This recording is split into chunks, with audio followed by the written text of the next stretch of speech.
Kita masuk pada uraian materi. Poin yang pertama, kewargaan digital. Berkomunikasi di dunia maya tidak jauh berbeda dengan berkomunikasi di dunia nyata. Komunikasi antar individu maupun beberapa individu sekaligus dapat terjadi baik di dunia maya maupun di dunia nyata. Tidak mengherankan berbagai karakteristik, pribadi, ide maupun tujuan yang berbeda dapat tertuang di dunia maya.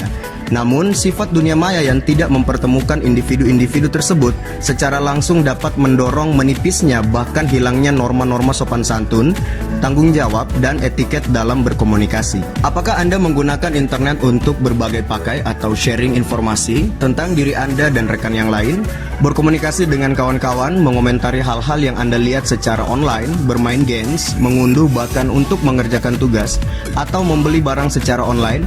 Jika Anda menjawab iya pada salah satu poin saja, maka dapat dikatakan bahwa Anda adalah seorang warga digital. Kalian tahu nggak sih apa itu warga digital? Warga digital itu sendiri adalah orang yang sadar tentang hal yang baik dan yang kurang atau tidak baik, menunjukkan kecerdasan perilaku teknologi, dan membuat pilihan yang tepat ketika menggunakan teknologi. Warga digital merupakan individu yang memanfaatkan TI untuk membangun komunitas, bekerja, dan berekreasi. Warga digital secara umum telah memiliki pengetahuan dan kemampuan mengoperasikan TI untuk berkomunikasi maupun mengekspresikan sebuah ide atau gagasan.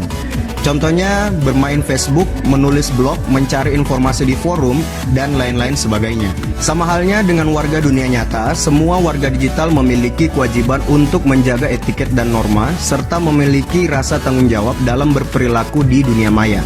Apa sih kewargaan digital itu? Kewargaan digital adalah sebuah konsep yang dapat digunakan untuk memberikan pengetahuan mengenai penggunaan teknologi dunia maya dengan baik dan benar. Mengapa kewargaan digital itu penting? Karena merupakan hal yang tepat dan bertanggung jawab dalam hal penggunaan teknologi informasi dan komunikasi. Jika Anda ingin memperoleh yang terbaik dalam menggunakan internet dan menjaga keamanan serta kesehatan Anda dan rekan-rekan Anda, gunakan bahan-bahan berikut ini untuk mempelajari bagaimana menjadi warga digital yang positif.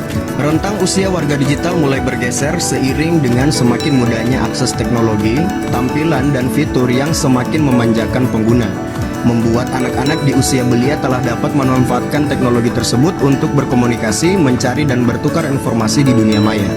Usia yang masih belia semakin membuka kemungkinan adanya pelanggaran norma-norma maupun penyebaran informasi penting yang dapat disalahgunakan oleh pihak-pihak itu. Penggunaan teknologi dunia maya dengan baik dan benar memiliki banyak implikasi. Pemilihan kata yang tepat dalam berkomunikasi, tidak menyinggung pihak lain dalam memuktahirkan atau mengupdate status, tidak memberikan informasi rahasia ke publik, tidak membuka tautan atau link yang mencurigakan, dan lain-lain yang tidak bertanggung jawab. Poin yang kedua, komponen kewargaan digital. Pencetus konsep kewargaan digital. Dia adalah Mike Rebel, penulis buku Digital Citizenship in School. Kata Mike Rebel, ada 3 konsep dasar dalam kewargaan digital, yaitu respect yang berarti menghargai diri sendiri dan orang, educate yaitu mengedukasi diri sendiri dan terhubung dengan orang lain, dan protect yaitu melindungi diri sendiri dan orang lain.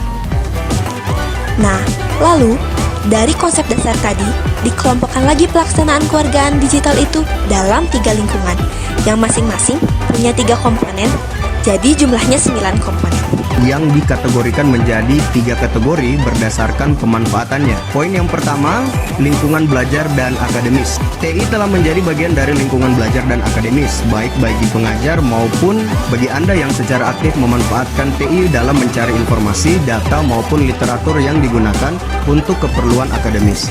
Beberapa komponen kewargaan digital yang perlu diperhatikan dalam pemanfaatan IT untuk lingkungan belajar dan akademis adalah komponen yang pertama, akses digital. Setiap orang seharusnya memiliki hak yang sama dalam mengakses fasilitas TI. Namun kemudian setiap pengguna TI harus menyadari bahwa tidak setiap orang memiliki kesempatan yang sama dalam mengakses teknologi, baik itu dibatasi oleh infrastruktur maupun lingkungan komunitas pengguna itu sendiri. Belajar menghargai hak setiap orang untuk memiliki akses ke teknologi informasi serta berjuang untuk mencapai kesetaraan hak dan ketersediaan fasilitas untuk mengakses teknologi informasi merupakan dasar dari kewargaan digital. Keterasingan komunitas secara digital mengakibatkan sulitnya perkembangan suatu lingkungan dikarenakan terbatasnya informasi dari masyarakat dan komunitas dari daerah yang lain yang telah memanfaatkan teknologi informasi.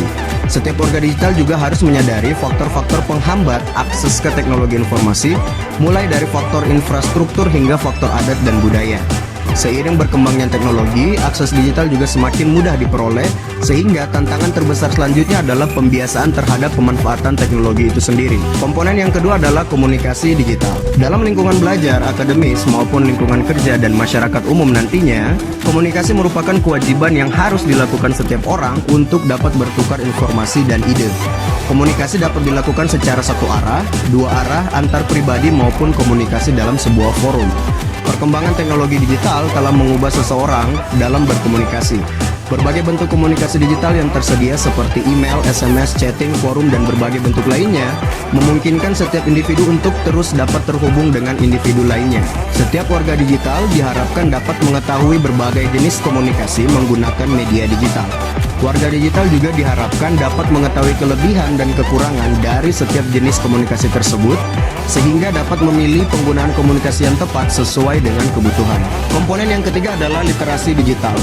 Dunia pendidikan telah mencoba untuk mengintegrasikan teknologi digital ke dalam proses belajar mengajar, sehingga Anda mampu menggunakan teknologi digital untuk mencari dan bertukar informasi.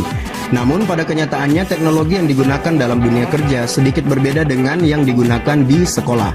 Berbagai bidang pekerjaan seringkali memerlukan informasi yang aktual dan bermanfaat.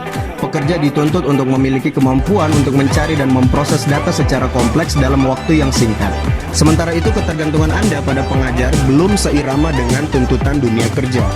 Literasi digital merupakan proses belajar mengajar mengenai teknologi dan pemanfaatan teknologi itu sendiri.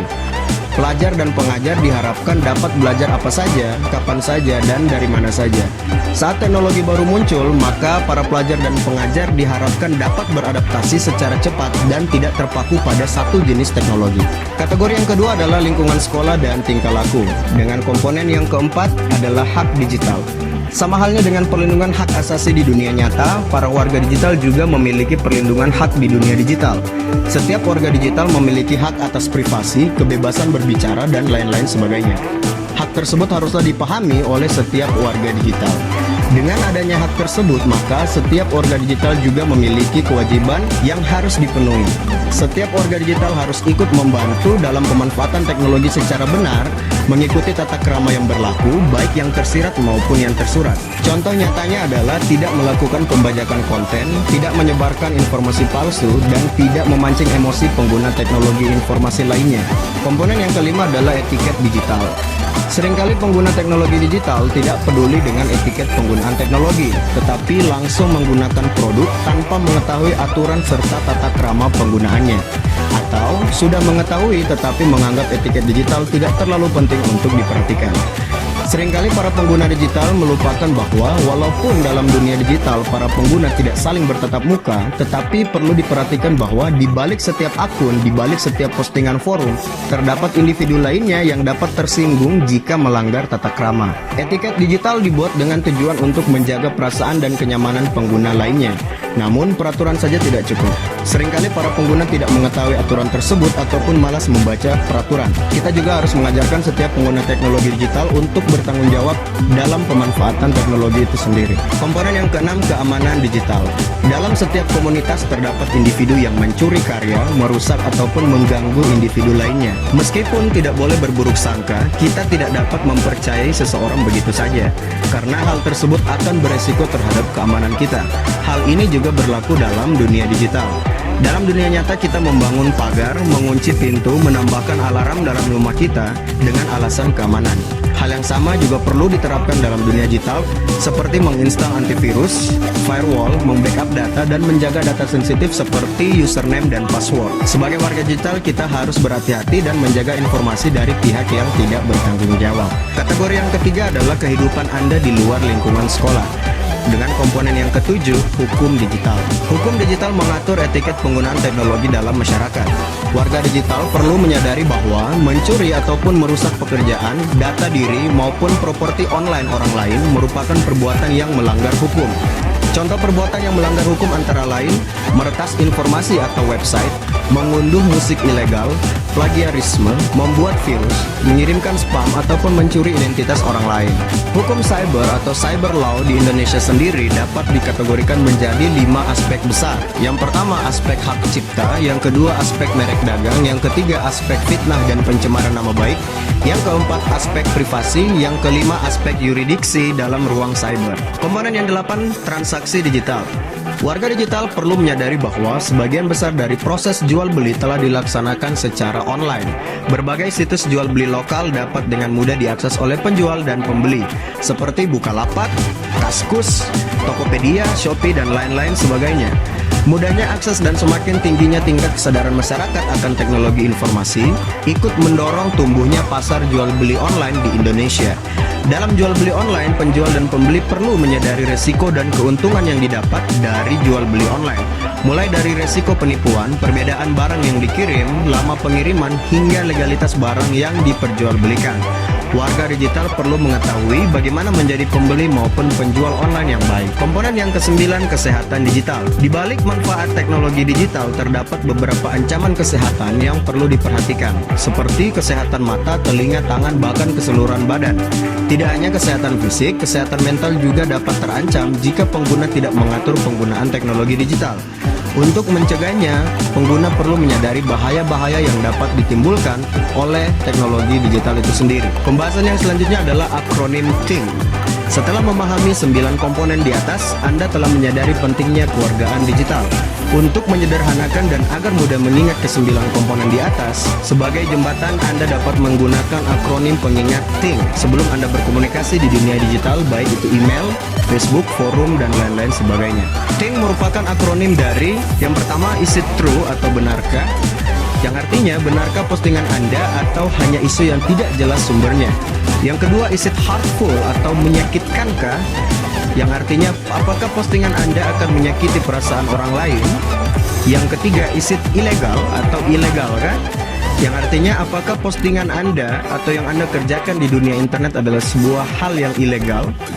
Yang keempat, is it necessary atau pentingkah? Yang artinya apakah postingan Anda itu adalah postingan yang penting atau postingan yang tidak penting yang cenderung akan mengganggu orang lain. Yang kelima, is it kind atau santunkah? Santunkah setiap postingan Anda? Apakah tidak menggunakan kata-kata yang dapat menyinggung orang lain? Dan lain-lain sebagainya. Dengan menggunakan akronim THING ini, maka Anda akan lebih waspada atau lebih berhati-hati dalam melakukan aktivitas di dunia digital. Contoh beberapa pelanggaran terhadap UU ITE. 1. Melanggar kesusilaan. Kesusilaan di sini contohnya mengunggah foto-foto yang tidak pantas ke media sosial dengan tujuan untuk dikonsumsi oleh publik. Hukumannya 6 tahun penjara atau denda 1 miliar rupiah. Lalu, yang kedua ada perjudian online. Seiring dengan maraknya teknologi, perjudian dapat dilakukan secara online yang ada pada beberapa game, judi sepak bola, atau permainan dari smartphone, dan lain sebagainya. Hukumannya 6 tahun penjara atau denda 1 miliar. Penghinaan. Contoh pelanggaran ini sering dijumpai dalam media sosial karena banyak pengguna media sosial yang tidak dapat mengontrol emosinya, sehingga meluapkan emosinya melalui kata-kata di media sosial. Hukumannya 4 tahun penjara atau denda 750 juta rupiah. Pengancaman. Pengancaman di sini juga bisa berupa pencemaran nama baik loh, atau pemaksaan ataupun pemerasan kepada seseorang. Hukumannya 6 tahun penjara atau denda 1 miliar rupiah. 5. Menyebarkan hoax. Banyak para pengguna teknologi yang tidak teliti saat memperoleh informasi, sehingga terjebak dalam berita-berita bohong yang disebarkan oleh pelaku. Hukumannya 6 tahun penjara atau denda 1 miliar rupiah. Yang terakhir, ada ujaran kebencian. Kasus yang akhir-akhir ini sering ditemui adalah berita yang mengandung unsur-unsur kebencian, terutama dalam kehidupan beragama di media sosial. Hukumannya 6 tahun penjara atau denda 1 miliar rupiah. Ingat, tulisan yang kamu posting mewakili diri kamu.